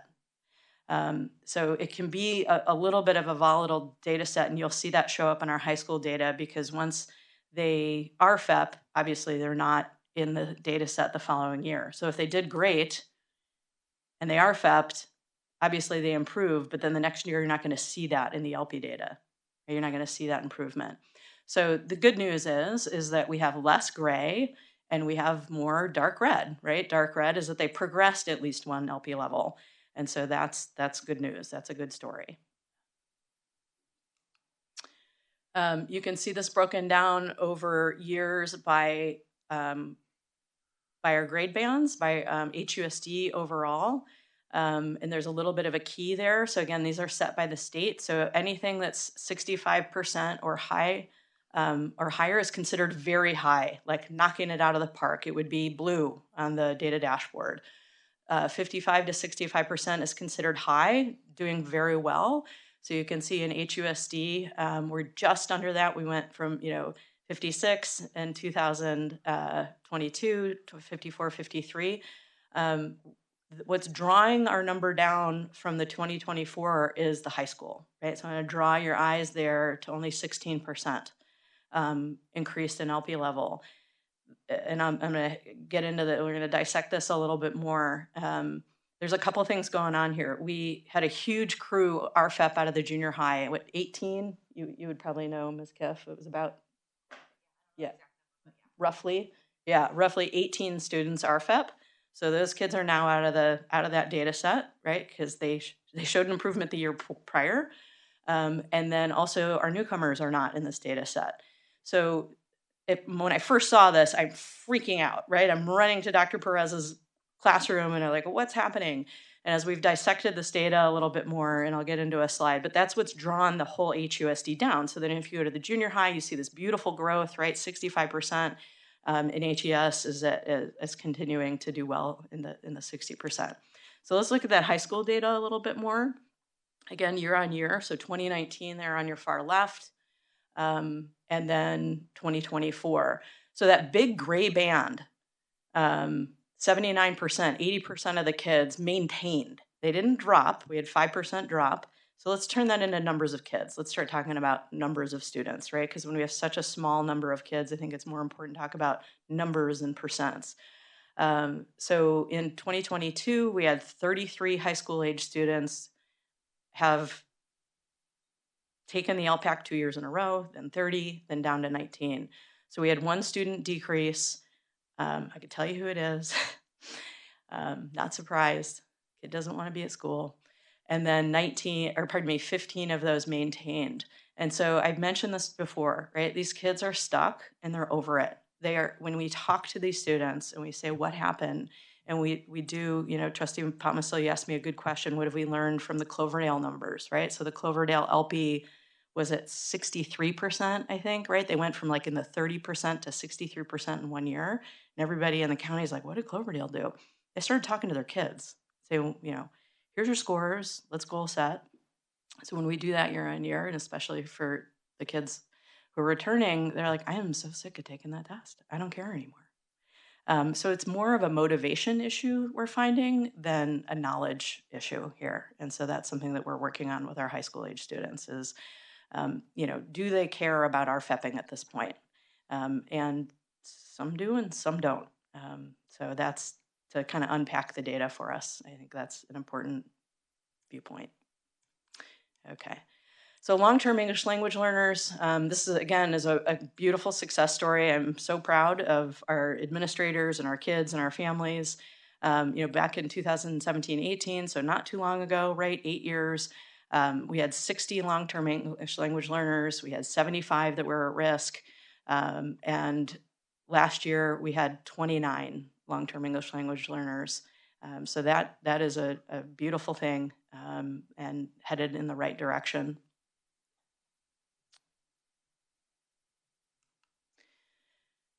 So a little bit about the LTELs by grade level. So we're also tracking, what grade are they in? When, we've long talked here and in other places about if they leave Fitch and haven't RFEP'd yet, we're digging into what's going on, right? We're paying a whole lot of attention because it's usually at that point when they hit 6th grade that they're becoming long-term English language learners.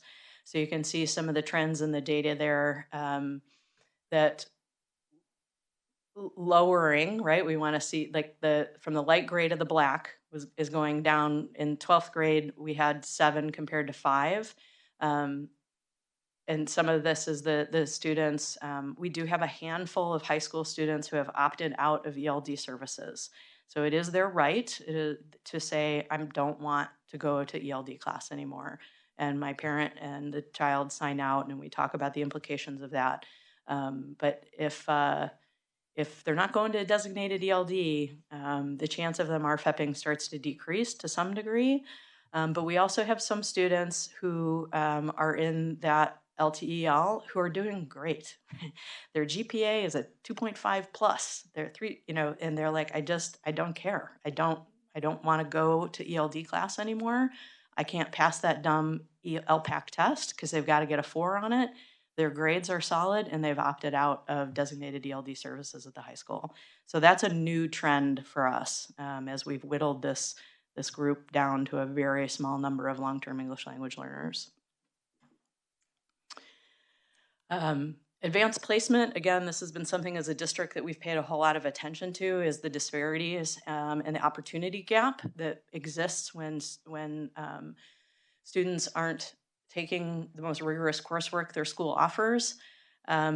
It's not easy to get AP exam taker data by whether they're an ever EL, right? That isn't a data point that's offered to me from the AP.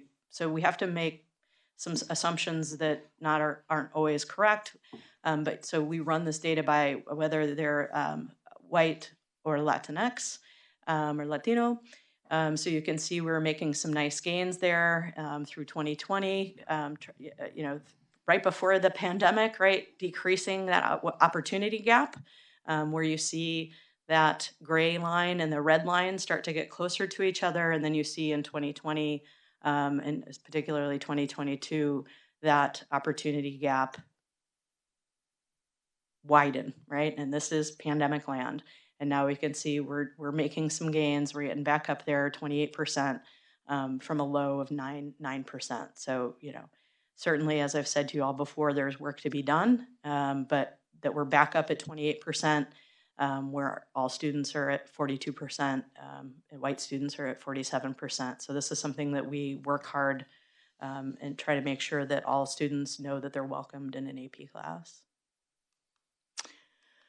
All right, a lot of data here. Again, probably more than you want, so I'll make some highlights. A to G has been something that we track. So you can see the bellwether there in the first column from 2018, 2019. So comparing HHS to HUSD. The reason that's important for us to look at is that takes Marcy Becerra students out of that data set, right? Marcy Becerra is not a college preparatory school. It is a continuation alternative ed program. Those courses are not A to G approved. That is not the point of that school. So, when Chris and I talk, and we talk to other administrators looking at our data for our comprehensive high school, so that's why looking at HHS, I think, is a better reflection. But then when you compare to Sonoma County and state, you're comparing to all students, right? You're comparing to any kid, whether they're going to a comprehensive school or an alternative school or a charter school or what have you. So you can see some nice growth there. Chris and I have talked at length about this, and with the principals and the teachers, we encouraged. What's the word? I wouldn't say lax grading practices, but how would you say it? Grace. Grace. Yeah. That's a better word during for it. During the pandemic. Yeah. You want to speak to that at all? Well, I think everybody understands it. It was something that we as adults could barely handle, and to have really strict grading practices from the students when they were at home on Zoom for inordinate amounts of time, that was not fair to them. And so practices did change, and we believe they've ratcheted back up as they should. And so we're going to see, there's a little bit of change that has to occur. And I think that explains some of the data that we're seeing for 23, 24. Yeah. And so, I want to bring a highlight there to our Latinx students at the high school, 41% meeting A to G, and put some numbers on that. So we had 51 students in the class of 2024 receive a diploma, 51 kids. 51 Latino kids, 51 Latino kids. 21 of those met A to G. So that's your 41%, right? So 21 of the 51 met A to G. So it's somewhere along the line when we look at the transcript analysis on this, the vast majority of those kids got a D somewhere along the line, right? They got a D. Math is most common. So if they got a D in really any of their math classes, they're no longer A to G. So you get a single D in Math 2 during your sophomore year, you're done, unless you repeat the course. So that's a tough one, right? You can, we do offer that, the validation. We try, we push. For many students, that's sometimes not feasible due to work or other family obligations. And for others, I'm just going to the JC. I don't care. I got my I've got my diploma. I don't care about this A to G thing that you guys care so much about. Some other things I think that is worth talking about, and I'll get to it in a minute when we look at the graduation here. So now I've switched, right? I switched from, did you catch me? A to G to graduation. So I'll give you a second to look at that data.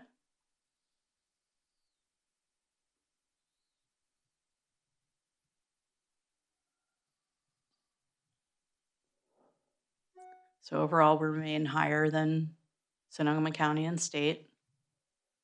for overall. But it was a low number for us. Yeah, low number for us. Not making excuses, but just trying to give some context to this data. The class of 2024 were ninth graders when school year opened in distance learning and our community was on fire. This is when we had the fire in Chris's backyard. Yeah, we canceled distance learning on the first day. Yeah, it was great. Remember that? Yeah. We opened one day when this class was, you probably remember this. And then we were closed for about a week while we dealt with a fire in our community, and that's how they started high school. I'd mentioned this before, that a D in any course. The two classes prior during the pandemic, so the class of 22 and the class of 23, we were required by the state to offer individual graduation plans, right? We had started kind of doing that already in Healdsburg. We're like, yes, this is a good idea, right? There's different challenges for different kids. And then the state in July gave us a memo and said, you must offer individual graduation plans. You have to offer, for the class of 22 in particular, down to the 180. And I think it's important when you look at that data and look at some of the comparison data, it's a little apples to oranges, because our graduation requirements are so much higher than really any other district, certainly in this county, let alone the state, right? Our students need 240 credits. The norm is 180 to 220. We require 3 years of math, 3 years of science, 2 years of a language other than English. Very high bar. And I think Superintendent Vanden Heuvel will talk to you about this. So we had 5 true dropouts. They were all Latino. 4 were boys and 1's a girl. Also, out of that lower number, and I've mentioned this before, but just as a reminder, that students who have a certificate of completion, so their learning disabilities are so great that as they enroll in high school, that they are not on a track to diploma. And that's an IEP decision as dictated by federal law. That's not right. Yeah, so it's not a lesser expectation. It's simply where they are developmentally. Yeah. So those students have no chance at a diploma, and they have no chance at A to G. We have 3 newcomers that I mentioned that are still enrolled, and we have 2 Latino students who are in a 5th year at Marcy Becerra Academy. So when we take all that into account, things start to look a little bit better. But I know you guys have been through this, but I also wanted our principals and other members of the public to understand some of the challenges of this particular class. Obviously, if this kind of trends, right, where we're in the high 90s, drops the way it did into the low 90s or even in the 80s for a second year, then I think we have some real conversations that need to be had. I am excited about your class, really strong. I think that they've shown amazing resilience. They too have had plenty of their fair share, right? We've had 5 high school principals in 10 years. We've had 6 assistant principals in 10 years. So there's been quite a bit of change at the high school. And so we'll look to the 2025 class who's knocking it out of the park. No pressure. Trustee, talk to your friends. No D's. Yeah. Spread the word, no D's. Yeah. You got influence, mister. Okay. So this is funding, right? That's really what we're here to talk about. Title III is about a funding source. So let's bring it back to that. This is a look back at last year. So, Debbie closed the books. This is what the money was spent on last year. And you'll see a shift if you look at these slides and you look at how we've used Title III over the years.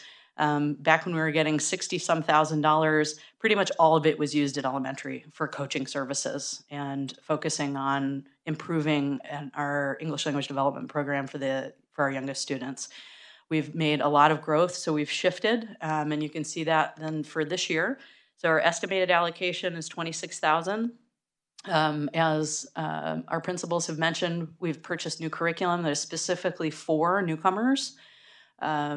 At the high school, it's a National Geographic Cengage is the publisher, and at the junior high, it's English 3D. Kate Kinsella would be very happy since we're using her curriculum at the junior high. Sending our folks to conferences. So they've been going to CABE, which is the California Association of Bilingual Educators, sending them down south for that. We just bought some new AI translation devices for our newcomers at the junior high and high school. They're not here yet, but it looks like it looks like a fancy, I don't even know my words. I'm getting old. AirPod, thank you. There's this little box. And so they place the box in front of them, and it's in English on the top and Spanish on the bottom, so they can see the written word. And then they have real-time AI going on in their ears. These were designed for business people traveling all over the world. And the company was like, ooh, there's a market in education. And I said, yes, they are. So we bought a good number of these, and we're going to give them a try and see in those cases where, there's a heavy lecture going on, let's say in U.S. history, and Elmer's not there, that they could pop these things in, or they can have a two-way conversation with a peer too. So we'll see how those goes. The books that we buy on the RFEP night, you guys see those, the bilingual books that we give out. The principals mentioned the software, so we use a host of different software. Rosetta Stone, Translate My Slide, which is this nifty thing that literally in seconds takes any Google slide and turns it into 30 different languages with a press of a button. So we started buying that last year. Another software, yeah, it's pretty amazing what's out there. And then we always want to leave like a little sitting there in case the teacher's like, I want to do this professional development, or I need this book or something like that. So we always try to leave a little kitty there for needs that arise throughout the school year. So that's it for Title III.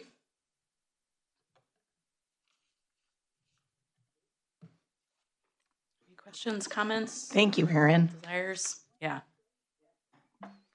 Okay, thank you. Thank you. All right, moving on to 11.2C, resolution number 25-17. So National School Counseling Week is approaching. We have a fantastic team of counselors. You saw one of them here tonight, Kim Harris, who handles the mental health counseling at the high school. Corey Cakeley, you've seen before. He is our mental health counselor at the elementary schools. And then we have Elizabeth Baroni at the junior high, Ever Flores and Kelly Mace at the high school, who are our school counselors. Fantastic team, totally dedicated to kids, not only helping guide them through their studies, but taking care of them socially, emotionally, whether it's giving them counseling or referring them out into the community. They know our community. They know the resources that are out there for our kids and families, and they do a fantastic job. So this is our opportunity to honor them with this resolution. And because it is a resolution, we'll be looking for a roll call vote. I would ask that you read that, Superintendent. Okay. I'm going to paraphrase the whereases, but whereas school counselors are employed in public and private schools to help students reach their full potential and are actively committed to helping students explore their abilities, strengths, interests, and talents as these traits relate to career awareness and development, and help parents focus on ways to further educational, personal, and social growth of their children, and work with teachers and other educators and to help students explore their potential and set realistic goals for themselves, and seek to identify and utilize community resources that can enhance, complement comprehensive school counseling programs and students become productive members of society. And comprehensive developmental school counseling programs are considered an integral part of the educational process that enables all students to achieve success in school. Now be it resolved that our School Board of Trustees hereby proclaims February 3rd through 7th as the National School Counseling Week in our district. And I would move for approval of resolution number 2517. And I'll second. All right, President Lopez Jimenez. Aye. Vice President Popmasil. Trustee McAllister. Trustee Velasquez. Aye. Trustee Del Rey. Aye. Student Trustee Johansson-Hufrey. Aye. Thank you. Mm-hmm. All right. Do we have any reports tonight? Do we have a Hatter report? We do.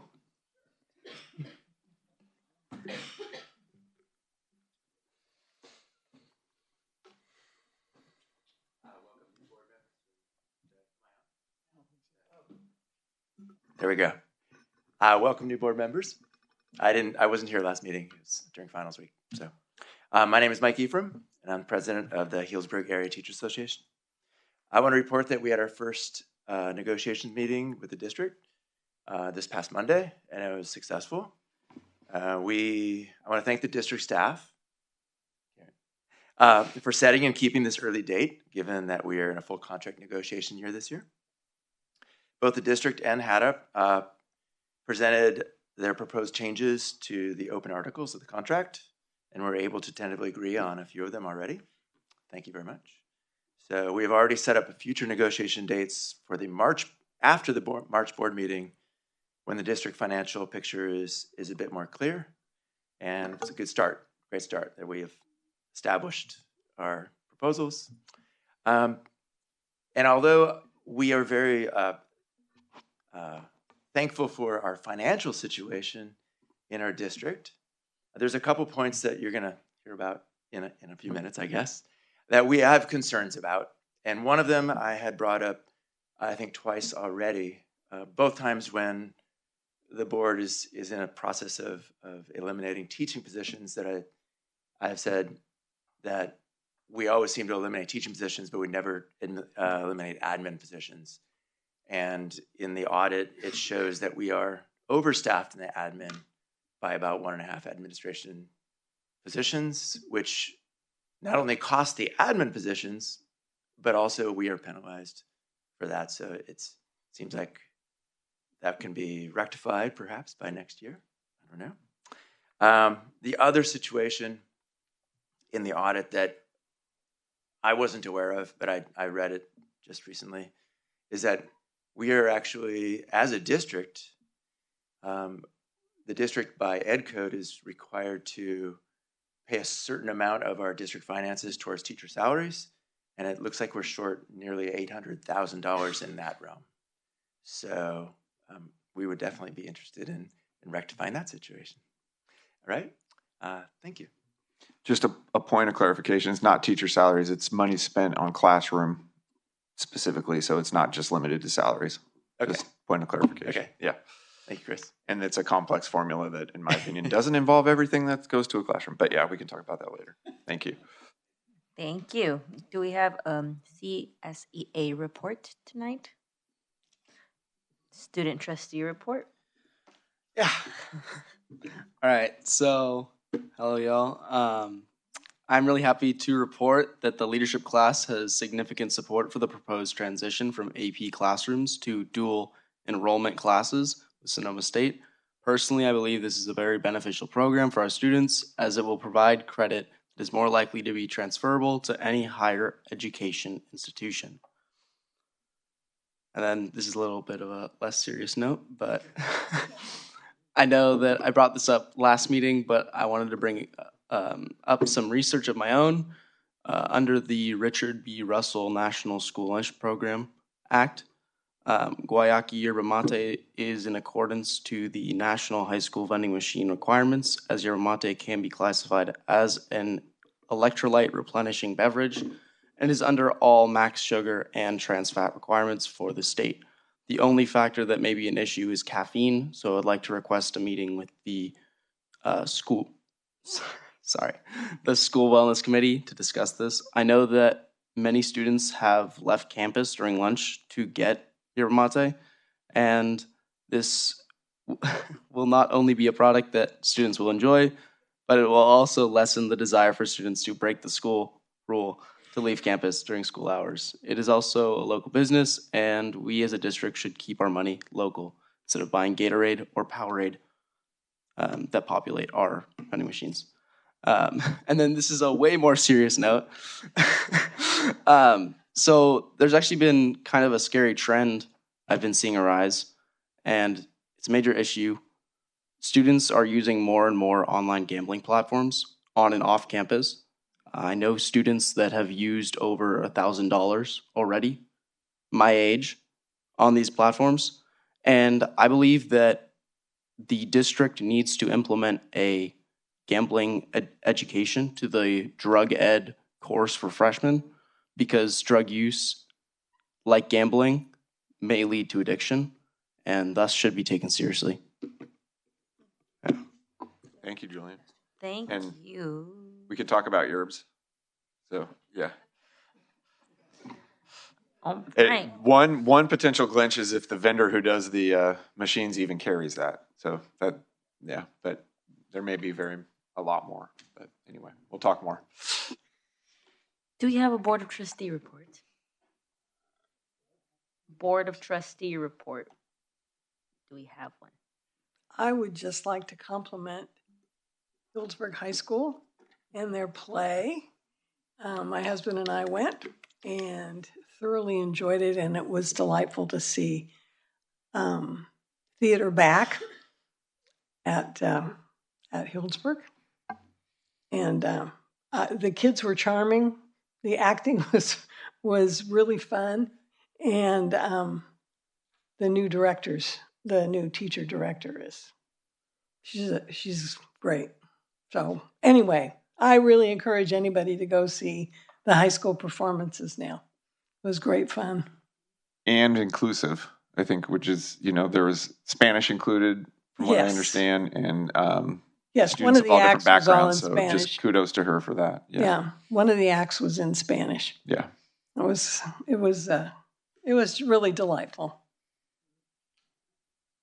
I echo everything that Judy said. I was so super happy, and I'm gratified to see drama back in action. And I also just want to point out, since we're going to be talking about the next bond money, that, thank you very much to the people of Healdsburg for voting for the last bond, because that was the thing that enabled us to build that wonderful new space out of the old Frost Hall gym.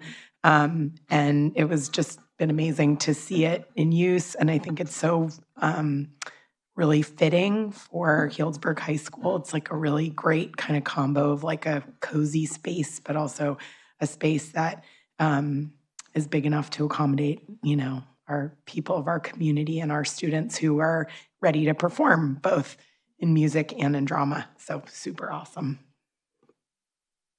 And Chris, when is the dedication?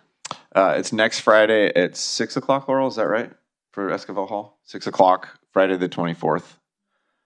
And it will, 45 minutes, an hour. There'll be some folks speaking. I think there'll be a time to share, remembering things about Drew. And then Culinary is providing some refreshments. So nice. Yeah. Nice. Okay. It will be in your updates this week. Oh, okay. Right. Can I just do a real quickie? Two things. One, maybe Rose would help me with this. The Arts Planning Committee met this week and beginning the plan of what the arts curriculum and activities should be. And I'm excited. I think a lot of wordsmithing, but I think the content is very full, and I look forward to further working with them, but also, more importantly, the implementation. And then one other thing is the high school ELAC committee met and had a great presentation regarding scholarships, and we encouraged all the parents that were there to have their students apply and to tell other parents to have their students apply, the seniors, and also a great presentation on the 10,000 Degrees program and how it works. And again, I think the parents are very receptive. All right. Well, thank you. Anything else from the board? Nope. Okay. Do we need to go to a 5-minute break, or do you guys want to just keep pushing? All right. I hear a yes from Trustee Del Rey. All right. Take a quick break. Thank you, Principal. Okay, Yeah. cool. Yeah. Yeah, and it's one fun. of my favorite It's nights of the great. year. Yeah, it's super fun. Yeah, it's in the packet, but I can send it to you too. Yeah. But technically only. Not in the big packet, on the email. Yeah. For the internship presentations, only. You can actually, well, no, I got to keep it in the binder. I was going to give them mine, but. For clarification, on the Yes. internship presentation, we could all show up. You can all show up. Okay. We won't put Show you up on the same, we won't Yeah, put we you on the just be same in panel, but you different- could. Got it. That's Okay. just, it's I wanna not a be there. must, right? This is like the must, we want you at high school graduation, right? Yeah, okay. So, Just kidding. yeah, if you have a major conflict, it's okay. So, No, just kidding. any other questions around the priority list? No, looks good. Okay, so we're approving these together. Yes. So we need a motion and a second, and then I will motion. Oh, I seconded, I think.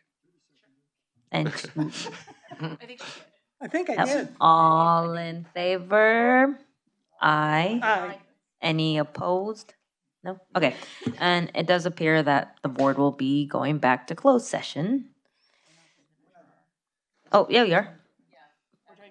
F was pulled. No, Measure R is pulled. Yeah. That's pulled. Yeah. And yes, the board will recess back to closed session. Mhm.